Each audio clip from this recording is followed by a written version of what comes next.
Welcome to the Business Spotlight. I'm Brenda Hector, and today I've got with me Neil McLeod from Property Partners.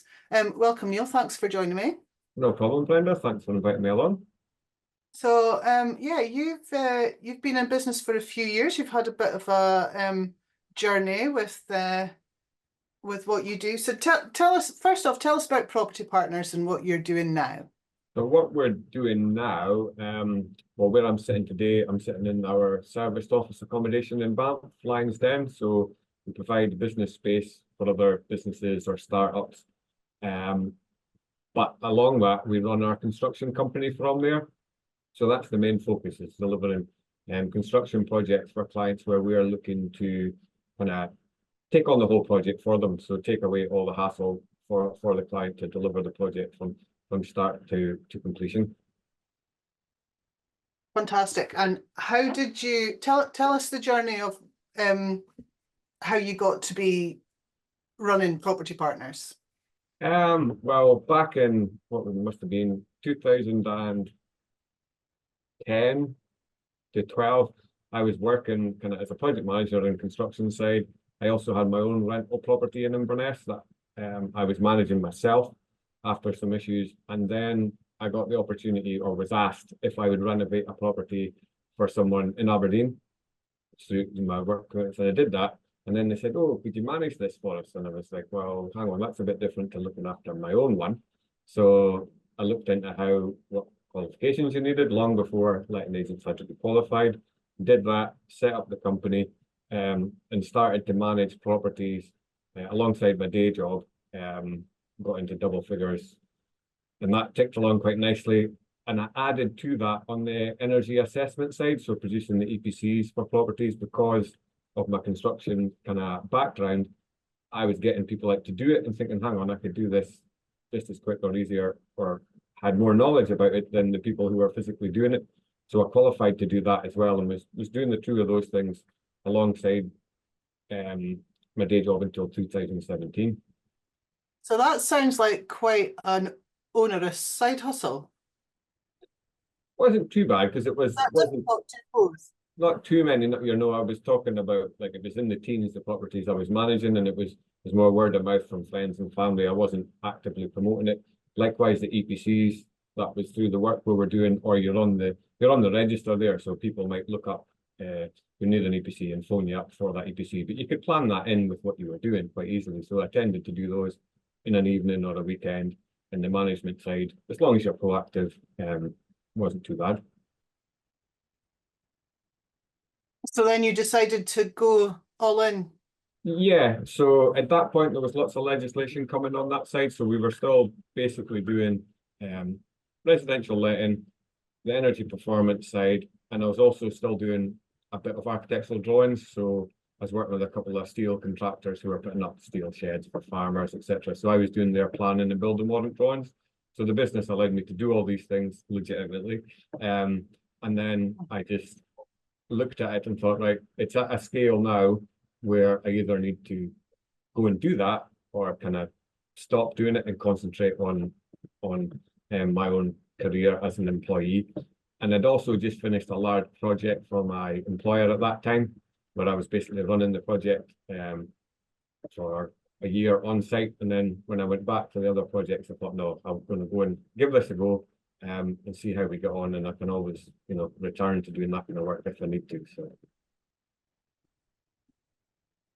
So what's been the biggest learnings over your years in business then? Well, I think when you're doing a job, you've got that requirements to meet and go and deliver. But when you're running a company, there's all these other elements that you're maybe not aware of, or you maybe were aware of but just assumed they didn't apply because you just naively maybe thought you'd just go ahead and do the job. But you've got your HR issues that come along, especially when you start taking on employees. Even if you've got work coming in, you've still got to consider some sort of sales and marketing, whether that's just your pricing schedule and getting the prices agreed up front. Obviously, money comes into it, what managing that side of running the business, not just running jobs or projects. And obviously there's lots of compliance in whatever industry you're in, but the property side tends to have quite a lot of moving parts on that. It doesn't stand still. And then one of the main things I didn't really consider was not so much the marketing, but more, I suppose, the PR side. I always kind of assumed that was more like for bigger companies, but you've got to kind of manage what people think of you as an organization, and what I suppose from my point of view has been important, what they think you actually do, and manage that, because you can get in the property, use the word property, that's quite a big area. So you can get lots of things coming across your door, and especially when you're trying to establish and grow a business, the temptation just to take them all on and go with them is natural, because you think you want to survive and grow, but it's about kind of making it clear to people what you do, what you're focused on, so that you can grow that side and not just be a busy fool in effect, I suppose, which is a big danger for anyone setting out in business, I think. So that brings me to the part where, so you've kind of changed what you do, and you sold the property part, the lettings part of your business. Was that a difficult decision to make? Yes and no. Yes, because lettings you can systemize to a large extent, which allows you to make it grow, but you're still dealing with people at the end of the day.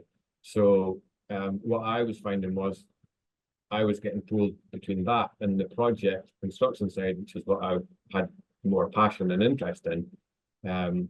So while I could see how you could grow a letting side of the business, that was a frustration, but at the same time, I didn't believe we could achieve good levels of service on both by trying to split. There was also other reasons behind that with what's happening with personnel, and also I felt that to grow that letting side would have to move into other geographical areas.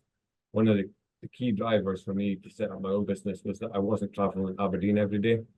I could have grown the letting side of the business quite easily by predominantly working in that area, but that would have defeated one of the key objectives to setting up business. So I chose not to do that. And for anyone, like I think there's selling a business or selling part of your business, or finding a buyer, or I speak to a lot of business owners that say, well, who would buy my business? How did you go about the process of selling? I think I've no doubt you could sell that part of the business for more money to other companies who are looking for that. But my thought was, I'm still going to be in business, potentially dealing with some of these clients that I'm passing on. So I want to make sure that, in effect, I looked at it and went, who would I be happy in managing my own properties? That was kind of the key driver to the decision to passing it on to the company that we did. It's a company that I've worked with for years, both providing them with services and dealing with them on various things. So we came to an agreement that fitted with both parties and went down that route. I'm sure that you could have grown the business a bit more and sold it off for a lot more profit, if you like, but because we were continuing to trade in and around that field, and also with some of those existing clients, and the area we're based in, Aberdeenshire, it's not a big place, so it would have probably, I've seen that before with some agents, they've sold out to others, and it's kind of had landlords leaving over a period of 12 months to other people, and not great for the reputation. But one guy I know that he did that and he moved away, so it doesn't really make any difference to him. So it sounds like culture and reputation, and it sounds like that's really important to you in your business. Is that right? Yeah, I think so, because that's one of your easiest wins when it comes to getting repeat business from your existing clients, or indeed new clients. I'd rather not be competing on price straight away, because I think that's just a race to the bottom with a lot of the stuff we're doing. So quality service, and your why, you mentioned, they're not wanting to have to be traveling and whatever. Your why is really important to you as well. Yeah, I think it's about a lot of that it comes down to freedom ultimately. It's not that you don't have to do things you don't like doing. To be honest, when you set up a business, you're probably doing more things you don't like to do than you did before. But there's a reason for it, as you've mentioned, so you can rationale that, I suppose. It helps make decisions, doesn't it? Yeah, yeah. When you've got your mission or your values to fall back on. So what are your aspirations for Property Partners then over the next 5 years? Well, 5 years is more to make it more run without me so much. I think I'll still be quite heavily involved, but kind of I don't want to grow to a massive construction company with lots of guys employed, because I think that again creates another headache. Want to have a small quality team with regular subcontractors that we are working with and the projects that we enjoy working on. So it's really homing in on what we want to be doing, what projects we want to be working on, who we want to be working with, and building those relationships longer term so that we are happy with the work that we're doing and the clients are happy, rather than building a big bloated team where we're having to chase work and take on things that we necessarily wouldn't do, which we've maybe had to do in the past on occasion. So it's really about homing in potentially on the niche, potentially, which is going to surround kind of the energy side of buildings and making energy efficiency improvements to existing buildings. We do quite a lot of that at the moment with the background that we've already got. I think that ties in quite nicely. So I'd quite like to home in on that market, but more on the for businesses and for homeowners, but more people that are using those properties and have the wherewithal to do it and a desire to do it, rather than it just purely ticking a box, or even just because there is some potential funding out there that they can get hold of for the property. It's a hot area at the moment, isn't it? Yeah. Energy efficiencies and yeah. And there's a lot of, in the past, there's been a lot of schemes come out. The government's come out with schemes quite regular, but they change their minds quite a lot. So if you just go down that route, it's quite high risk, because I know companies are following that side, which can be quite lucrative for them. But again, coming back to our kind of values and what we're looking to do, that doesn't really fit in too well with how we want to do things. So more about taking a long-term, realistic approach to these things. And it might be you do part of these works on your property, but you've got a plan at least for the long term, and whether you do all of those things on the building or not is a different question. I like it. So who's been your biggest supporter in your years in business? Individual supporter. Well, you all have with one thing, your partner and stuff, and I think I've worked with various business mentors or coaches, etc. Which that's another thing. When I went into business, I thought, well, you've got your own business. Why do you need someone else? Like, not a boss in effect, but that's maybe the idea people come across. So that's always been beneficial, and I've always been keen to learn from that. And I've worked with lots of different people on that side. So in different stages of the company, I would have to say, I'll get killed if I don't say it, but my dad's been a key supporter, as in he has assisted me with a lot of the renovations on our buildings, so including our own house. That's been a big help, that definitely. Oh, lovely. And what have you learned about yourself during your journey? Oh, that's a good question.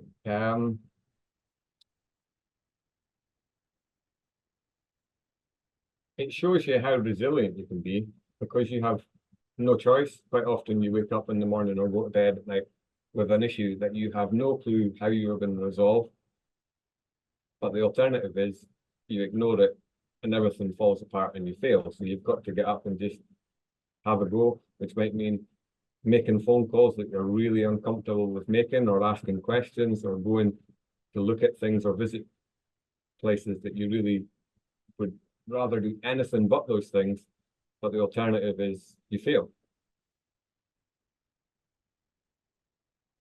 So is that the message to the viewers is that you can't avoid the hard stuff? No, and I think you should try and target the hard stuff and actively target it, because not as soon as you've done it, but if you look back over a period of time, by continually working on those things, that's what gets you the results. I heard a quote the other day. I don't know where it comes from. I'm sorry, I can't credit it to wherever, but it's the riches you seek are in the cave you fear to enter. Yeah, so and a lot of business owners will avoid doing something because they feel that it's out of their comfort zone, or it's not where they want to go. But actually by doing that and going there, it's where the biggest changes come in their business. Would you agree? Yeah, I think a word I use quite a lot, I got it thrown back at me from an employee a while ago, is the word discipline. I think you have to be really disciplined in business, not to be boring, but to do the things you don't want to do, or the things that need done regularly. Get those done regular and often, and you'll reap the rewards on that. Maybe not today or tomorrow, but in the long term.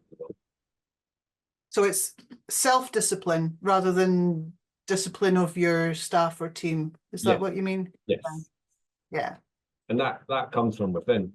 So you're either gonna, find other stuff to go and do that day, or look at on the internet and stuff, where you're gonna go, right, for the next 2 hours, this is what I'm working on. Oh, I like it. I like it. And tell me, Neil, are you a reader? What's the best book that you've read that would help with business? Yeah, I do read quite a lot. Usually before I go to bed, I find it helps me wind down. Although of course some of the books, it makes my cogs turn even more, but I think it's just habit and routine. One specific book. Now that is a tricky question. I think I take quite a lot from them. I like to read a lot of the ones that are people's story that have been there and done it. So it's picking up some of their points. It's not an immediate one that jumps to mind. A lot of the property people, they always plump for Rich Dad, Poor Dad by Robert Kiyosaki. Yeah. So it wasn't that one I read. I'd read a different one actually, that it was the Passional Quadrant. So it's more about, again, goes back to I think most of the books I've taken away actually is it's long term is where you achieve success. It's not like if you want to go into business and think, right, in 2 years' time, I'm going to have loads of free time, I'm going to have all this money in the bank. You might hit it lucky if you've got a business, but nearly all the successful businesses have been built over a period of years or even decades where people haven't seen that work. So I think a lot of the reading, I take reassurance in that, almost keep going, if you like. Yeah. Not, don't give up, or as long as you're doing the right things and you're on the right track, you will get there. You have to be in it for the long term. I like that. Yeah. And my last question then for you, Neil, if you could go back and give advice to 18-year-old Neil, what would you say to yourself? I think I have thought about this before. It would have been to seek out others who have done or are doing what you would like to do sooner, and potentially work with them, and also to move on even quicker into other roles or areas to get as much experience as you can, because in reality, very few 18-year-olds know what they want to do at that age. So go and try things without fear, because you can go and make mistakes at that age. Absolutely. Yeah. Plenty. Oh, no, that's been great. Thank you very much for your time. It's been really interesting. If anybody wants to seek you out, where do they find you? What's your website? Or The company website is propertypartners.scot. I'm on LinkedIn as Neil McLeod, and occasionally Instagram and Facebook, but I suppose the main one business-wise would be LinkedIn, and just search for my full name and there you should come across me there. Brilliant. Thank you very much. Been a pleasure speaking to you today. Likewise, Brenda, thanks a lot.